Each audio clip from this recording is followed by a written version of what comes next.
ವಾಪಸ್ ಬಂದ. ಅವನ್ ಬರ್ತಾ ಒಬ್ನೇ ಬರ್ಲಿಲ್ಲ, ಅವನ ಜೊತೆ ಪ್ರಾಣ ತೆಗೆಯೋ ರೋಗನ ಹಿಡ್ಕೊಂಡು ಬಂದಿದ್ದ. ಅವನಿಗೆ ಬ್ಲಡ್ ಕ್ಯಾನ್ಸರ್ ಸೂರ್ಯ ಅವರೇ.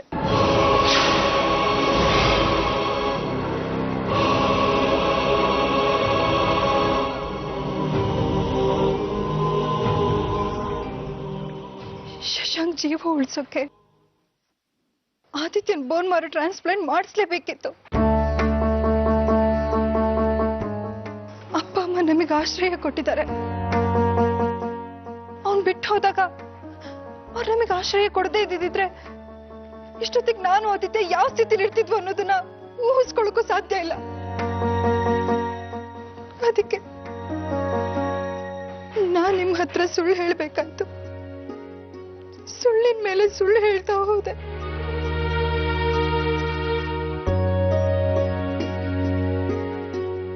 ಸೂರ್ಯ ಅವರೇ, ಈ ಸುಳ್ಳಿನ ಮಧ್ಯೆನೂ ನಾನ್ ನಿಮ್ಮನ್ನ ಪ್ರೀತಿಸ್ತಿದ್ದೀನಿ ಅನ್ನೋ ವಿಷಯನ ಮುಚ್ಚಿಡೋಕ್ಕಾಗ್ಲಿಲ್ಲ. ಏನಂದ್ರಿ ನೀವು? ಇನ್ನೊಂದ್ಸತಿ ಹೇಳಿ. ನಾನ್ ನಿಮ್ಮನ್ನ ಪ್ರೀತಿಸ್ತಾ ಇದ್ದೀನಿ. ನನಗೆ ಕೇಳಿಸ್ಲಿಲ್ಲ, ಇನ್ನೊಂದ್ಸತಿ. ನಾನ್ ನಿಮ್ಮನ್ನ ಪ್ರೀತಿಸ್ತಾ ಇದ್ದೀನಿ. ಜೋರಾಗಿ. ನಾನ್ ನಿಮ್ಮನ್ನ ಪ್ರೀತಿಸ್ತಾ ಇದ್ದೀನಿ ಸೂರ್ಯ ಅವರೇ. ನನ್ ಜೀವಕ್ಕಿಂತ ಹೆಚ್ಚಾಗಿ ನಿಮ್ಮನ್ನ ಪ್ರೀತಿಸ್ತಾ ಇದ್ದೀನಿ. ಸುಳ್ಳು ಆರ್ತಿ ಅವರೇ, ಇದು ಸುಳ್ಳು. ನೀವು ನನ್ನನ್ನ ನಿಜವಾಗ್ಲೂ ಪ್ರೀತಿಸ್ತಿದ್ರೆ ನಿಮ್ ಜೀವನದ ಇಷ್ಟು ದೊಡ್ಡ ಸತ್ಯನ ನನ್ನಿಂದ ಮುಚ್ಚಿಡ್ತಾ ಇರ್ಲಿಲ್ಲ. ನಮ್ಮ ಸಂಬಂಧದಲ್ಲಿ ನಂಬಿಕೆ, ವಿಶ್ವಾಸ ಯಾವುದು ಇಲ್ಲ. ನಮ್ಮ ಮದುವೆಗೆ ಅರ್ಥನೇ ಇಲ್ಲ ಆರ್ತಿ ಅವರೇ. ನಮ್ಮ ಪುನರ್ವಿವಾಹ ಸಫಲವಾಗಿಲ್ಲ.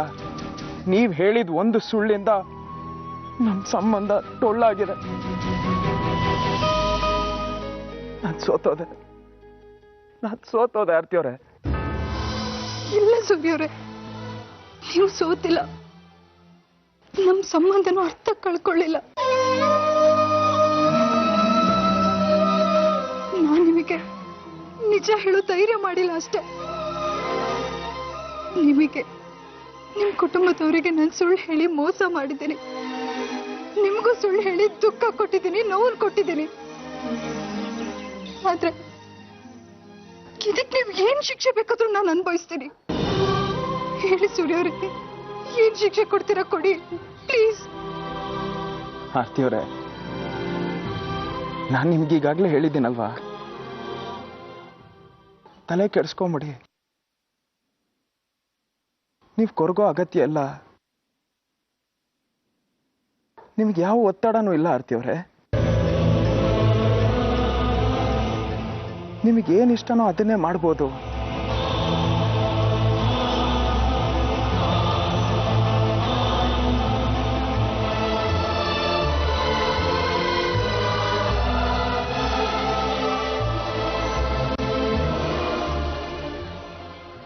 ನೀವು ನಿಮ್ಮ ಮೊದಲನೇ ಪ್ರೀತಿ ಶಶಾಂಕ್ ಜೊತೆ ಹೋಗೋದಿದ್ರೆ ಹೋಗ್ಬೋದು.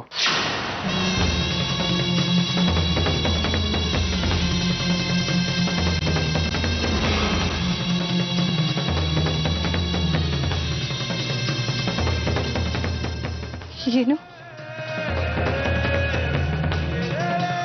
ಹುಟ್ಟೋ ಮಗುನ, ನನ್ನನ್ನ, ಅಪ್ಪ ಅಮ್ಮನ ಬಿಟ್ಟು ಹೋದ ವ್ಯಕ್ತಿ ಜೊತೆ ಹೋಗ್ಬೇಕಾ? ನಾವು ಬದುಕಿದೀವೋ ಸತ್ತಿದೀವೋ ಅಂತ ವಿಚಾರಿಸೇ ಇದ್ದು ಆ ಬೇಜಾತಿರ ವ್ಯಕ್ತಿ ಜೊತೆ ಹೋಗ್ಬೇಕಾ? ಸೂರ್ಯ ಅವರೇ, ಪ್ರಾಮಾಣಿಕವಾಗಿ ಹೇಳಿ, ನಾನು ಬೇರೆಯವ್ರ ಜೊತೆ ಹೊರಟೋದ್ರೆ ನಿಮಗೇನು ಅನ್ಸಲ್ವಾ?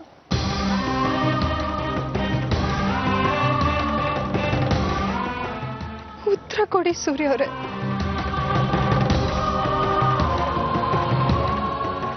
ನಾನು ಶಶಾಂಕನ ಪ್ರೀತಿಸ್ತಿದ್ದೆ ಅನ್ನೋದು ನಿಜ. ಆದ್ರೆ ಈಗ ನನ್ನ ಜೀವನದಲ್ಲಿ ನಿಮ್ಮನ್ನ ಬಿಟ್ಟು ಬೇರೆ ಯಾರೂ ಇಲ್ಲ.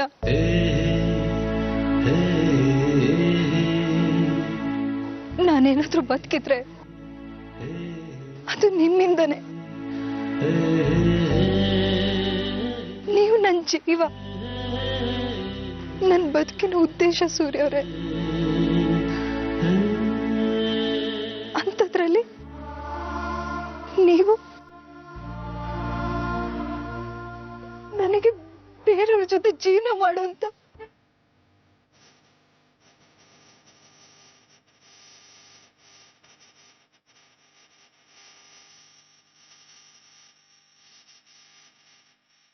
ನಿಮಗೆ ಸುಳ್ಳು ಹೇಳೋದು ಇಷ್ಟ ಇಲ್ಲ ಅಂತ ಗೊತ್ತು. ನೀವು ನನ್ನನ್ನು ದ್ವೇಷಿಸ್ತೀರಾ ಅಂತಾನು ಗೊತ್ತು. ಈ ಸಿಟ್ಟು ದ್ವೇಷ ನಾನು ಸಹಿಸ್ಕೊಂಡಿರ್ತೀನಿ. ಆದ್ರೆ ನಿಮ್ಮಿಂದ ದೂರ ಇರಿ ಅಂತ ಮಾತ್ರ ಹೇಳ್ಬೇಡಿ ಸೂರ್ಯ ಅವರೇ. ಅದು ಸಹಿಸ್ಕೊಳ್ಳೋ ಶಕ್ತಿ ನನಗಿಲ್ಲ.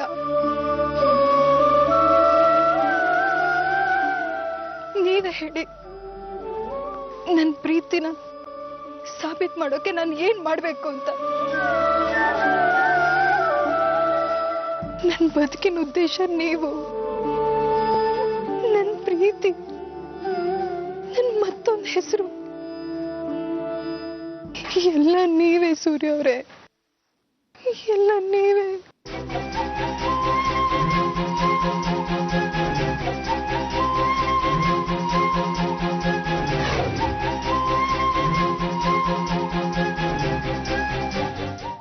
ಅತ್ತೆ ನೋಡಿಲ್ಲಿ ನನ್ನ ರಾಶಿ ಫಲ ಹೆಂಗಿದೆ ಅಂತ.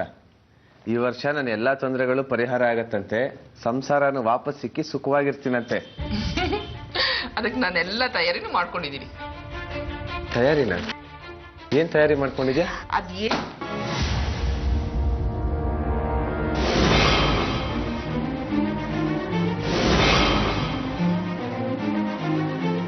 ಶಶಾಂಕ್, ನಿನ್ನ ಆರೋಗ್ಯ ಈಗ ಸುಧಾರಿಸಿದೆ ಅಲ್ವಾ? ನೀನು ಇಲ್ಲಿಂದ ಹೊರಡ್ಬೋದು.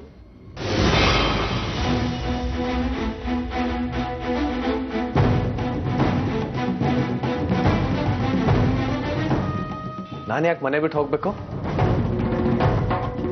ಉತ್ತರ ನಿನಗೆ ಚೆನ್ನಾಗಿ ಗೊತ್ತಿದೆ. ನಮ್ಮ ಆರ್ತಿ ಜೀವನದಲ್ಲಿ ಬಿರುಗಾಳಿ ಎದ್ದಿದೆ. ಸೂರ್ಯ ಅವರಿಗೆ ಆರ್ತಿ ಹಿಂದಿನ ಜೀವನದ ಬಗ್ಗೆ ಎಲ್ಲ ಗೊತ್ತಾಗಿ ಹೋಗಿದೆ. ಇನ್ನು ಮನೇಲಿರೋದು ಅವ್ರ ಸಂಬಂಧಕ್ಕೆ ತೊಂದರೆ ಆಗ್ಬೋದು, ಅದು ನನಗೆ ಇಷ್ಟ ಆಗಲ್ಲ. ಅದಕ್ಕೆ ನಮ್ಮ ಮನೆ ಅಷ್ಟೇ ಅಲ್ಲ, ನೀನು ಈ ಊರ್ ಬಿಟ್ಟು ಹೋಗೋದೇ ಒಳ್ಳೇದು.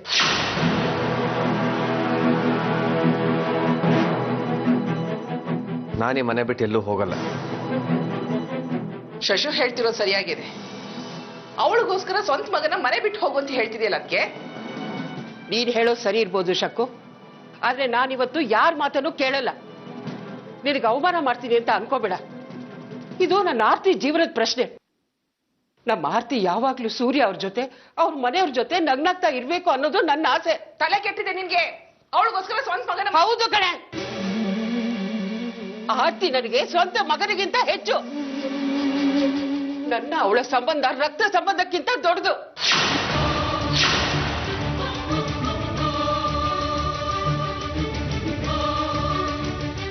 ನಮ್ ಯಾರ ಯೋಚನೆನೂ ಮಾಡದೆ ನಮ್ಮನ್ನೆಲ್ಲ ಬಿಟ್ಟು ಹೋದ್ನಲ್ಲ ಇವನು. ಆಗ ಅವಳು ಮಗನಾಗಿ ಮಾಡ್ಬೇಕಾಗಿದ್ದನ್ನ ಮಗಳಾಗಿ ನಿಂತು ಕರ್ತವ್ಯ ನಿಭಾಯಿಸಿದಾಳೆ. ಯಾವ ತಂಟೆ ತಕರಾರು ಮಾಡದೆ, ಯಾವ ಷರತ್ತು ಇಲ್ಲದೆ ನಮ್ಮ ಮಾತನ್ನೆಲ್ಲ ನಡ್ಸ್ಕೊಟ್ಟಿದ್ದಾಳೆ ಕಣವಳು. ನಿನಗೋಸ್ಕರ, ನಿಮ್ಮಪ್ಪನ ಮರ್ಯಾದೆ ಉಳ್ಸಕ್ಕೋಸ್ಕರ ಸುಳ್ಳಿನ ಮೇಲೆ ಸುಳ್ಳು, ಸುಳ್ಳಿನ ಮೇಲೆ ಸುಳ್ಳು ಹೇಳ್ತಾನೆ ಬಂದ್ಲು. ನಿನ್ ಪ್ರಾಣ ಉಳ್ಸೋಕೆ ತನ್ನ ಜೀವನ, ತನ್ನ ಮದುವೆ, ತನ್ನ ಸಂತೋಷ, ಮಗನ್ ಭವಿಷ್ಯ ಎಲ್ಲ ಪಡವಾಗಿಟ್ಟು ಆದಿತ್ಯನ ಬೋನ್ ಬ್ಯಾರೋ ನಿನಗೆ ಕೊಡಿಸಿ ಪ್ರಾಣ ಉಳಿಸಿದಾಳೆ.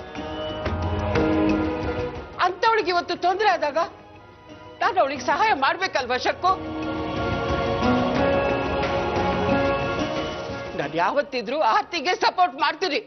ನಡೆಯೋ ಇಲ್ಲಿಂದ.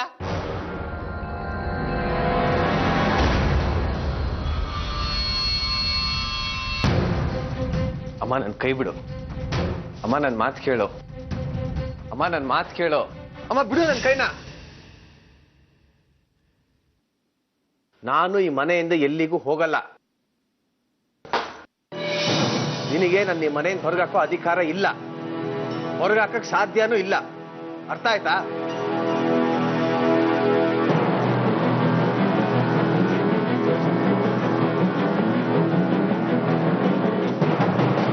ಎಷ್ಟು ಬೇಗ ನಿನ್ನ ಅಸಲಿ ಬಣ್ಣ ತೋರಿಸ್ಬಿಟ್ಟಿಯೋ ಶಶಾಂಕ್.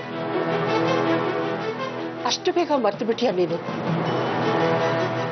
ಈ ಮನೆ ಕಾಲಿಟ್ಟಾಗ ನಿಂತ್ಕೊಳ್ಳೋಕ್ಕೂ ನಿನಗೆ ತಾಕತ್ತಿರ್ಲಿಲ್ಲ.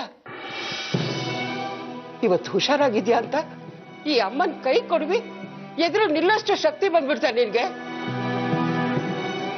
ಇವತ್ತು ನೀನ್ ಇಲ್ಲಿ ಹೀಗೆ ನಿಂತ್ಕೊಂಡಿದ್ಯಾ ಅಂದ್ರೆ ತೋರ್ಸಿದ ಕರುಣೆ ಕಣೋ. ಆದ್ರೆ ನೀನಿವತ್ತು ನೀನ್ ಜೀವ ಉಳಿಸಿದ ಆರ್ತಿ ಸಂಸಾರನ ಧ್ವಂಸ ಮಾಡಕ್ ಹೊರಟಿದ್ಯಾ.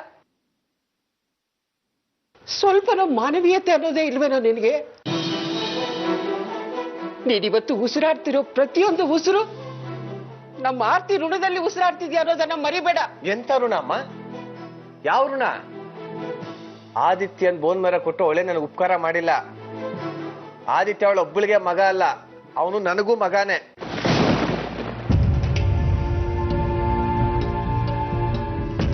ಮಾತಾಡಕ್ಕೆ ಯಾಕೆ ಸುಮ್ನೆ ಆಗ್ಬಿಟ್ಟೆ? ನೀವು ಮಾತೇ ತೆಗ್ದಕ್ಕಾಗತ್ತೆ ನಿನ್ ಕೈನಲ್ಲಿ? ಆದಿತ್ಯ ಶಶಾಂಕ್ ಮಗ. ಆರ್ತಿ ತನ್ನ ಕರ್ತವ್ಯ ಮಾಡಿದಾಳೆ ಅಷ್ಟೇ. ಆದಿತ್ಯನ ಹಾಸ್ಪಿಟ್ಲ್ ಕರ್ಕೊಂಡ್ಬಂದ್ಲು ಅಷ್ಟೇ ತಾನೆ. ಹೆಣ್ಣು ತನ್ನ ಮಾಂಗಲ್ಯಕ್ಕೋಸ್ಕರ ಜೀವನ ತ್ಯಾಗ ಮಾಡ್ತಾಳಂತೆ. ಅಂಥದ್ರಲ್ಲಿ ಅವಳೇನು ಘನಕಾರ್ಯ ಮಾಡ್ದೋಳ್ತಾರ ಅವಳನ್ನೇ ಹೊಗಳ್ತಿರ್ತೀರಾ, ಹಗಲು ರಾತ್ರಿ ಗುಣಗಾನ ಮಾಡ್ತಿರ್ತೀರಾ. ಯಾಕಕ್ಕೆ? ನಿಮ್ ಮಗನ್ ಲೆಕ್ಕಕ್ಕಿಲ್ವಾ? ಶಕು, ನಿನ್ ವಿಷಯ ಏನು ಅಂತ ಗೊತ್ತಿಲ್ಲ. ನೀನ್ ಈ ವಿಷಯದಲ್ಲಿ ತಲೆ ಹಾಕ್ತಿರೋದೇ ಒಳ್ಳೇದು. ತಲೆನೂ ಹಾಕ್ತೀನಿ, ಮೂಗು ತೂರಿಸ್ತೀನಿ. ಆರ್ತಿ ಜೀವನ ನಿಮ್ಗೆ ಹೇಗ್ ಮುಖ್ಯನೋ, ಶಶಾಂಕ್ ಸಂತೋಷ ನನ್ಗೂ ಮುಖ್ಯನೇ. ಅವನ ಅಧಿಕಾರ ಹಕ್ಕು ಕೊಡ್ಸೋದು ನನ್ ಕರ್ತವ್ಯ. ಶಶು, ನಿನ್ ಹೆಂಡತಿ ಮಗನ ಈ ಮನೆ ಕರ್ಕೊಂಡೇ ಬರ್ತಿದ್ದೀನಿ ಅಂತ ಈ ಅತ್ತೆ ನಿನಗೆ ಮಾತು ಕೊಡ್ತಾಳೆ ಕಣು.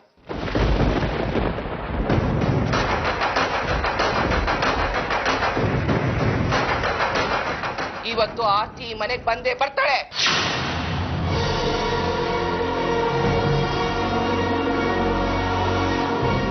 ಶಶು, ನಡಿ.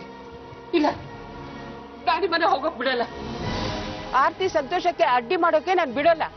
ಅಕ್ಕೆ ಕೈ ತೆಗಿ, ನಮ್ ದಾರಿಗೆ ಅಡ್ಡ ಬರಬೇಡ, ಹೇಳ್ತಿದ್ದೀನಿ ಕೇಳು. ಅಲ್ಲ ಶಕು, ಇವನು ಸ್ವಾರ್ಥಿಯಾಗಿ ಮಾನವೀಯತೆನೆ ಮರ್ತು ಬಿಟ್ಟಿದ್ದಾನೆ. ನೀನು ಅವನ ಜೊತೆ ಕುಣಿತಾ ಇದೆಯಲ್ಲ. ನಾನ್ ಇವನು ಸಪೋರ್ಟ್ ಮಾಡೋದೇ ಇಲ್ಲ. ನನಗ್ ನಿಮ್ಮ ಹಾಗೆ ಮಮತೆ ಬತ್ತು ಹೋಗಿಲ್ಲ. ದಾರಿ ಬಿಡಕ್ಕೆ ನಾನ್ ಬಿಡಲ್ಲ. ಅದಕ್ಕೆ ಹೇಳ್ತಿದ್ದೀನಿ, ದಾರಿ ಬಿಡು. ನನ್ನ ಆರ್ತಿ ಜೀವನ ಹಾಳು ಮಾಡಕ್ ನಾನು ಬಿಡಲ್ಲ. ಶಶಾಂಕ್, ನನ್ ಮಾತು ಕೇಳು ಶಶಾಂಕ್. ಅತ್ತೆ, ಶಶಾಂಕ್, ನನ್ ಮಾತು ಕೇಳು. ನೀನು ಅಲ್ಲಿಗೆ ಹೋಗ್ಬೇಡ. ನನ್ನ ಆರ್ತಿ ಜೀವನ ಹಾಳು ಮಾಡ್ತಾ ಕಣವ. ಶಶಾಂಕ್, ಶಕು, ಶಶಾಂಕ್, ನನ್ ಮಾತು ಕೇಳು. ಇಷ್ಟು ಸ್ವಾರ್ಥಿ ಆಗ್ಬೇಡ ಕಣೋ ನೀನು. ಅವಳು ನಿನ್ನ ಪ್ರೀತಿಸಲ್ಲ. ಅವಳು ಸೂರ್ಯ ಅವ್ರನ್ನ ಪ್ರಾಣಕ್ಕಿಂತ ಹೆಚ್ಚಾಗಿ ಪ್ರೀತಿಸ್ತಾಳೆ. ನೋಡು, ಬಲವಂತವಾಗಿ ಒಂದ್ ಸಂಬಂಧನ ಬೆಳೆಸಬಹುದು, ಆದ್ರೆ ಬಲವಂತವಾಗಿ ಪ್ರೀತಿ ಮಾಡಕ್ ಆಗಲ್ಲ ಕಣೋ. ನನ್ ಮಾತು ಕೇಳೋ ಶಶಾಂಕ್. ಶಕ್ಕು, ನೀನು ಒಂದು ಹೆಣ್ಣಾಗಿ ಇನ್ನೊಂದು ಹೆಣ್ಣಿನ ಜೀವನನ ಯಾಕೆ ಹಾಳು ಮಾಡಕ್ ಹೊರಟಿದ್ಯಾ? ಅವಳು ಏನೇ ಅನ್ಯಾಯ ಮಾಡಿದಾಳೆ ನಿಂಗೆ? ಹೋಗ್ಬೇಡ್ವೆ.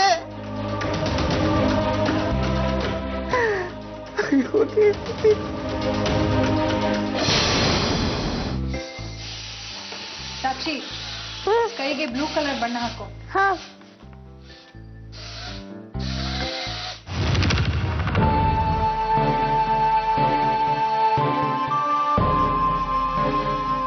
ಅಮ್ಮ, ಆದಿತ್ಯ ನನ್ನ ಪೇಂಟಿಂಗನ್ನೆಲ್ಲ ಹಾಳು ಮಾಡ್ಬಿಟ್ಟ. ಆದಿತ್ಯ, ನೋಡು, ಸಾಕ್ಷಿ ಪೇಂಟಿಂಗ್ ಎಲ್ಲ ಹಾಳಾಗೋಯ್ತು. ನೋಡ್ಕೊಂಡು ಆಟ ಆಡ್ಬೇಕು ತಾನೆ. ಅಮ್ಮ, ನಾನು ಬೇಕು ಅಂತ ಮಾಡಿಲ್ಲ. ಇಲ್ಲ, ನೀನ್ ಬೇಕು ಅಂತಾನೆ ಮಾಡಿರೋದು. ಸಾಕ್ಷಿ, ಅಳಬಾರ್ದು ಪುಟ. ಆದಿತ್ಯ, ಸಾರಿ ಕೇಳೋ. ಸಾರಿ. ನೀನ್ ಸಾರಿ ಕೇಳಿದ್ರೆ ನನ್ನ ಪೇಂಟಿಂಗ್ ಎಲ್ಲ ಚೆನ್ನಾಗಾಗಿ ಹೋಗುತ್ತಾ? ಸಾಕ್ಷಿ, ಆದಿತ್ಯ ತಪ್ಪು ಮಾಡಿದಾನೆ ನಿಜ, ಆದ್ರೆ ಅವ್ನು ಬೇಕು ಅಂತ ಮಾಡಿಲ್ಲ ಪುಟ. ಅವ್ನು ನಿನ್ನ ಹತ್ರ ಸಾರಿ ಕೇಳಿದಂತಾನೆ. ನೋಡು, ಯಾರಾದ್ರೂ ಮನ್ಸಿಟ್ಟು ಸಾರಿ ಕೇಳಿದ್ರೆ ಅದು ಅವ್ರು ಮಾಡಿದ ತಪ್ಪಿಗೆ ಪಶ್ಚಾತ್ತಾಪ ಆಗಿದೆ ಅಂತ ಅರ್ಥ.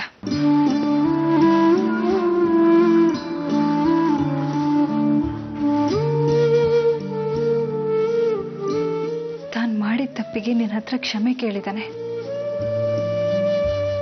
ನೋಡು, ಕ್ಷಮೆ ಕೇಳಿದ್ಮೇಲೆ ನಿನ್ ದುಃಖ ಕಡಿಮೆ ಆಗದೆ ಇರ್ಬೋದು, ಆದ್ರೆ ಸಾರಿ ಕೇಳಿದವ್ರ ಮನಸ್ಸು ತುಂಬಾ ಒಳ್ಳೇದು ಅಂತ ಗೊತ್ತಾಗುತ್ತೆ. ಅದಕ್ಕೆ ಆಗಿದ್ದನ್ನ ಮರೆತು ಅವ್ರನ್ನ ಕ್ಷಮಿಸ್ಬೇಕು.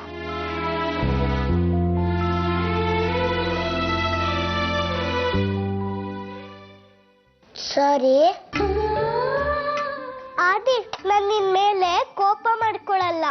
Thank you. ಆದ್ರೆ ಒಂದ್ ಪನಿಷ್ಮೆಂಟ್ ಕೊಡ್ತೀನಿ. ಪನಿಷ್ಮೆಂಟಾ? ಏನಕ್ಕೆ? ನಾನಿಗ್ ಸಾರಿ ಕೇಳಿದ್ನಲ್ಲ. ನೀನು ನನಗೆ ಡ್ರಾಯಿಂಗ್ ಮಾಡಕ್ಕೆ ಹೆಲ್ಪ್ ಮಾಡಬೇಕು. ಓಕೆ? ನೀವಿಬ್ರು ಪೇಂಟಿಂಗ್ ಮಾಡ್ತೀರಿ, ನಾನು ನಿಮ್ಮಿಬ್ರಿಗೆ ಚಾಕ್ಲೇಟ್ಸ್ ತರ್ತೀನಿ. ಓಕೆ.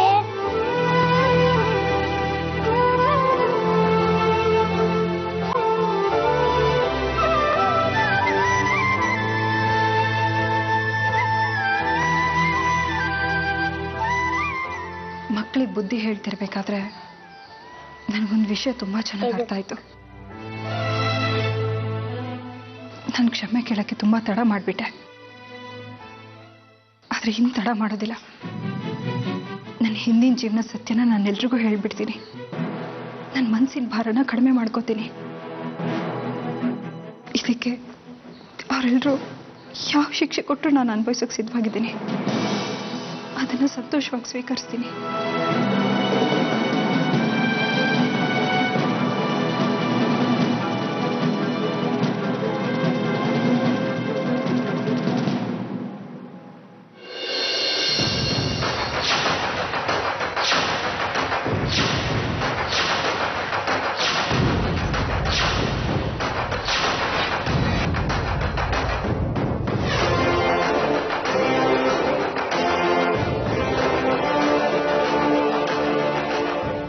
ಶಶು, ನೀನು ಯಾವುದಕ್ಕೂ ಬಗ್ಬೇಡ. ಇವತ್ತು ನಿನ್ನ ಹೆಂಡ್ತಿನ ನಿನ್ನ ಮಗುನ ಇಲ್ಲಿಂದ ಕರ್ಕೊಂಡು ಹೋಗ್ಲೇಬೇಕು. ಅದು ಹೇಗೆ ಅವಳು ಬರಲ್ಲ ಅಂತ ನಾನು ನೋಡ್ತೀನಿ. ಬಾ ಅತ್ತೆ. ಈಗ ಬಾ.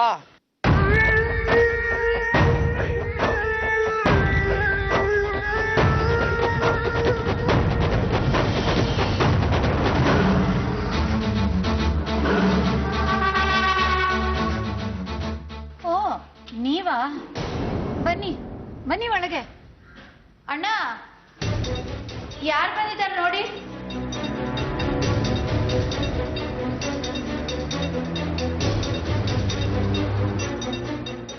ಶಕುಂತಲಾ, ನಮಸ್ಕಾರ. ಬನ್ನಿ ಬನ್ನಿ ಬನ್ನಿ. ಯಾಕೆ ನಿಂತ್ಕೊಂಡಿದ್ದೀರಾ? ಕೂತ್ಕೊಳ್ಳಿ. ಇಲ್ಲಿ ಕೂತು ಹರಟೆ ಹೊಡಿಯೋದಕ್ಕೆ ನಾನು ಬರಲಿಲ್ಲ. ನಮ್ಮ ಮನೆಗೆ ಸೇರಿದ ಒಂದು ಅಮೂಲ್ಯವಾದ ವಸ್ತು ಈ ಮನೆಯಲ್ಲಿದೆ. ಅದನ್ನು ತಗೊಂಡು ಹೋಗಿ ಬಂದಿದ್ದೀನಿ. ಅಮೂಲ್ಯವಾದ ವಸ್ತುನ? ನಿಮ್ಮನೆ ಅಮೂಲ್ಯವಾದ ವಸ್ತು ನಮ್ಮನೇಲಿ ಇರೋಕೆ ಹೇಗೆ ಸಾಧ್ಯ? ನಮ್ಮನೆ ಕಳ್ಳರು ಅಂತ ತಿಳ್ಕೊಂಡಿದ್ದೀರಾ? ಕಳ್ಳರು, ಮೋಸ್ಕರರು. ನಿಮ್ಮನ್ನ ನೀವು ಹೇಗೆ ಕರ್ಕೋಬೇಕು ಅನ್ನೋದನ್ನ ನೀವೇ ಯೋಚನೆ ಮಾಡಿ. ನೋಡಿ, ನೀವೇನು ಹೇಳ್ತಿದ್ದೀರಾ ಅಂತ ನನಗೆ ಅರ್ಥವಾಗ್ತಿಲ್ಲ. ನೇರವಾಗಿ ಹೇಳಿ, ನಮ್ಮನೆಯಿಂದ ಏನ್ ತಗೊಂಡೋಗಿ ಬಂದಿದ್ದೀರಾ? ನಮ್ಮನೆ ಸೊಸೆ.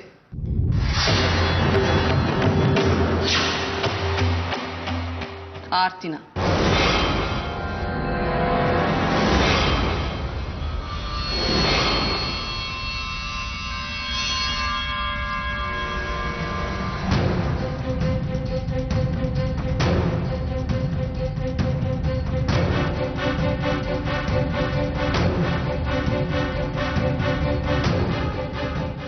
ಬಾ ಆರ್ತಿ, ತಗೋ. ಅರ್ಶಿನ ಕುಂಕುಮ ಇಟ್ಕೊಂಡು ನಮ್ಮ ಜೊತೆಲಿ ನಡಿ.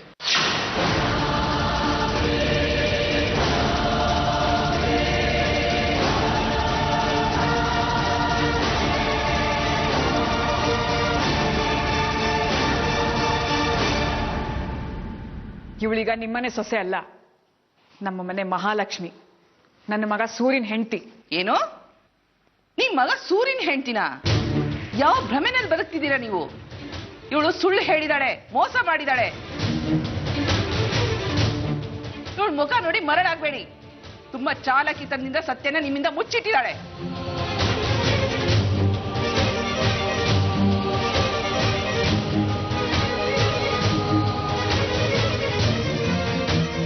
ಆರ್ತಿ, ಏನ್ ಹೇಳ್ತಾ ಇದ್ದಾರೆ ಅವರು?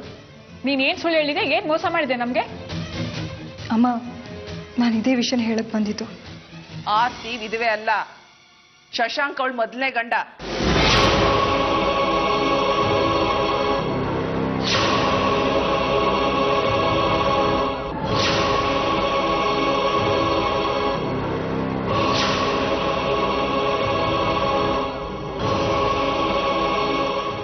ಇವರಿಬ್ಬರಿಗೂ ಡೈವರ್ಸ್ ಆಗಿತ್ತು ಅಷ್ಟೇ. ದೇವರ ದಯದಿಂದ ಶಶಾಂಕ್ ಇನ್ನೂ ಬದುಕಿದಾನೆ. ಇವನ್ ಬದುಕಿದ್ರು ನಾಚಿಕೆ ಇಲ್ಲದೆ ಇನ್ನೊಂದು ಮದುವೆ ಆಗಿದ್ದಾಳೆ ಅವಳು.